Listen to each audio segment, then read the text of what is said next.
Hola, bon dia. Ja us hem escollit un nou conte. Avui la història del petit Babaji, un conte escrit per Ellen Bannerman, il·lustrat per Fred Marcelino i editat per Editorial Joventut. Hi havia una vegada, a l'Índia, un noiet que es deia Babaji i la seva mare es deia Mamaji i el seu pare es deia Papaji. I la Mamaji li va fer una preciosa casaca vermella i uns preciosos pantalons blaus.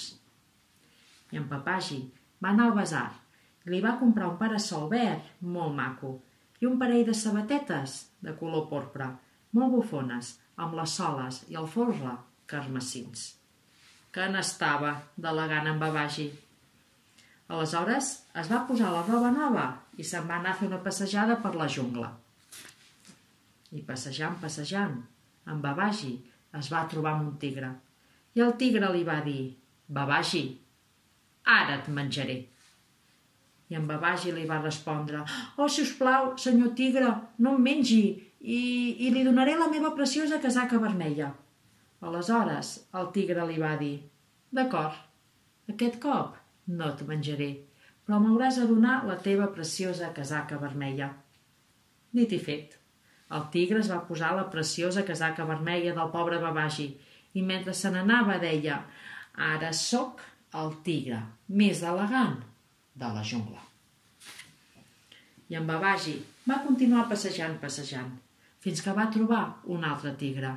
I el tigre li va dir: «Babaji, ara et menjaré». I en Babaji li va respondre: «No, si us plau, senyor tigre, no em mengi i li donaré els meus preciosos pantalons blaus».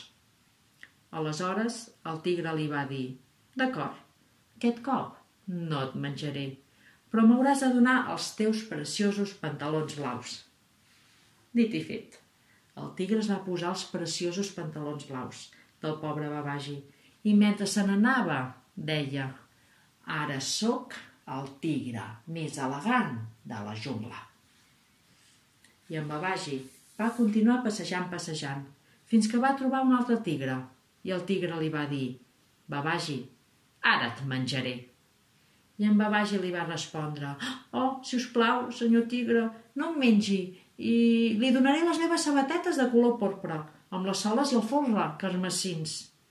Però el tigre li va dir: «I què hi puc fer amb les teves sabatetes? Jo tinc 4 potes i tu només en tens 2. Amb 2 sabates no en tinc prou». Però en Babaji li va suggerir: «Se les podia posar a les orelles». «I tant que sí», va replicar el tigre. «Quina idea més bona! Dóna-les i aquest cop no et menjaré». Dit i fet. El tigre es va posar les sabatetes de color porpra, amb les soles i el folre carmessins del pobre Babaji, i mentre se n'anava deia: «Ara sóc el tigre més elegant de la jungla». I en Babaji va continuar passejant, fins que va trobar un altre tigre, i el tigre li va dir: «Babaji, ara et menjaré».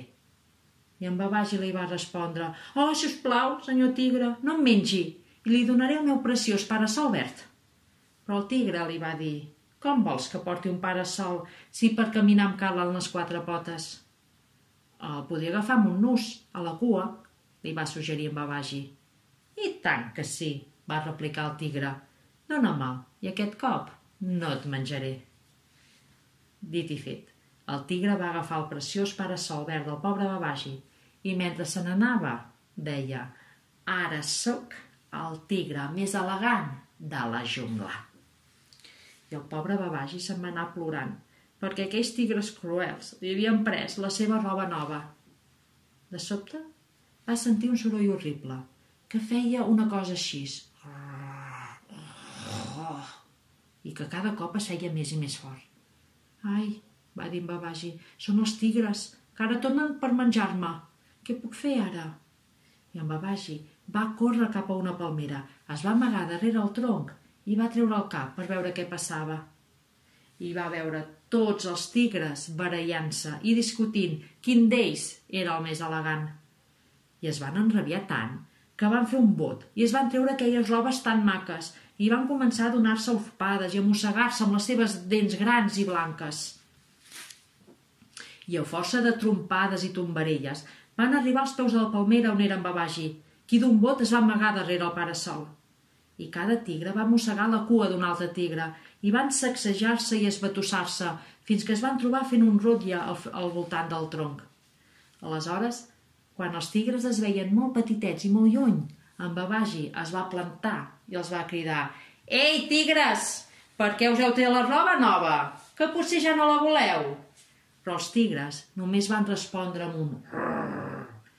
Aleshores, en Babaji els va dir: «Si la voleu, digueu-m'ho, o me l'emporto».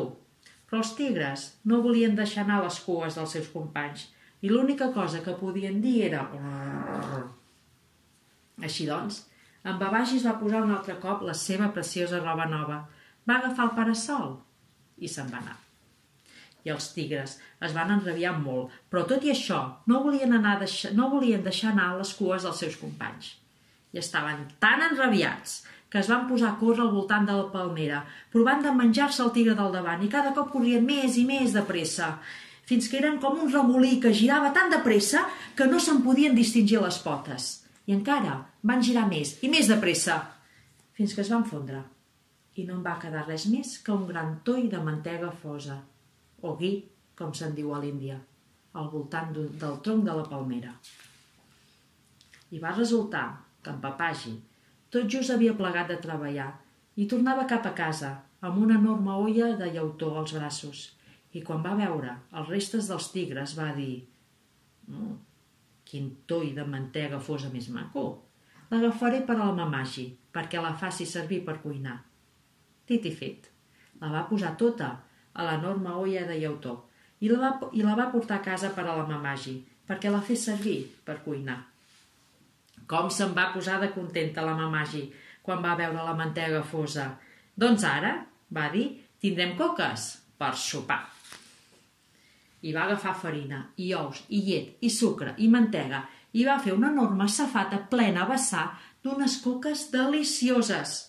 Aleshores, les va fregir amb la mantega fosa en què s'havien tornat els tigres, i les coques van sortir tan grogues i brunes com petits tigres. I aleshores van seure tots a taula per sopar. I la Mamaji es va menjar 27 coques i en Babaji se'n va menjar 52. Però en Babaji se'n va menjar 169 perquè tenia moltíssima gana.